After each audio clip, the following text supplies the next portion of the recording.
Hi everyone, it's Alex again, the founder and one of the project managers of the Trans Calendar project. I just wanted to make another update video that's going to be more of a Q&A with me. First thing I want to say is that I am so grateful for every single dollar that comes in. I know how hard it feels to constantly be bombarded with all these different projects from queer and trans people and all these different Indiegogo campaigns. I know that personally it's really hard for me to pick which ones I'm going to support and to part with my hard-earned money. So the fact that so many of you have done it for our project with your own money is just incredible. In the last few days, as we've gotten kind of closer to the end of our campaign, I've gotten a lot more messages sent to me through Facebook, as well as I've just noticed comments randomly around the internet that weren't specifically addressed to me, but they're questions that I do get a lot and I did get last year, but I just thought that I would readdress some of them to just clear some things up before this campaign ends. They're all pretty much to do with money. The three most common questions I get about this project is, same with last year. From the very beginning, from last year to this year, it's always the same three things. Why is the goal so high? Why do the calendars cost so much? And why is it fixed funding as opposed to flexible funding? So the first thing I want to address why is the goal so high, $10,000, which is, for those of you who are unaware, it is double what it was last year, which was $5,000. Why did I choose to double the goal? Well, it's not because I'm being greedy or,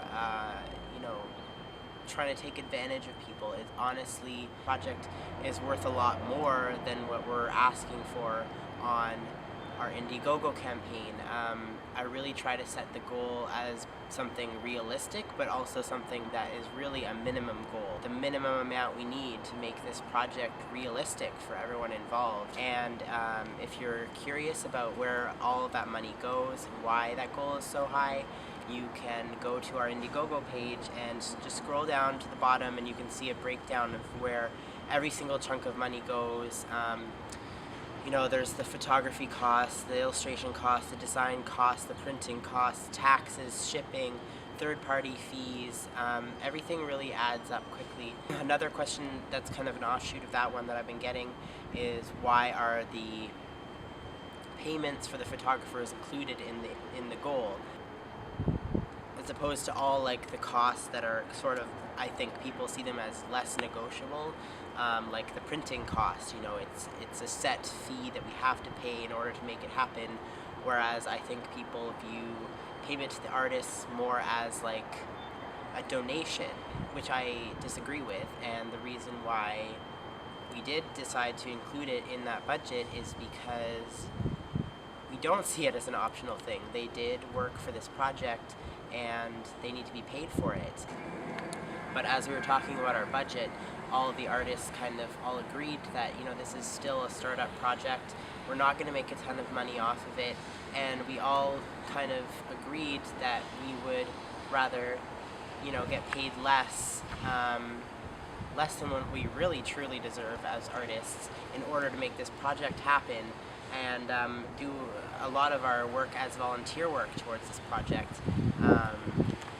So I mean, like, the amount that they're actually getting paid from that $10,000 is really a minuscule amount compared to the amount of work that they've put in, and I don't think that a lot of people realize the amount of work this project takes.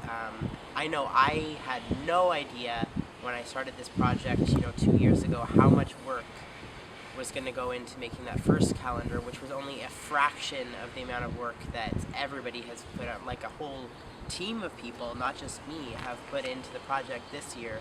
I mean, just to give you an idea, this project is like a year-round part-time job for me.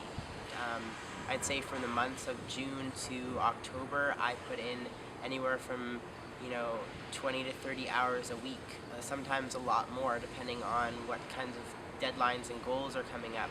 And during the slower winter months, I probably still put in at least 10 hours a week. So when you look at the cost that everybody's getting paid for this calendar, it really is nothing in comparison to what is being contributed to make this calendar reality and to make it affordable for everybody who is really invested in this project. I get a lot of messages and questions from people saying, why is it that if you don't hit the $10,000 goal, then you're going to get all this money that people have given you. You're not going to get it. Why wouldn't you do flexible funding and get, at least part of that money? And the reason is because that wasn't a possibility. If we don't reach the $10,000 goal, then the project is a failure. Is the absolute minimum for what we need to make that happen.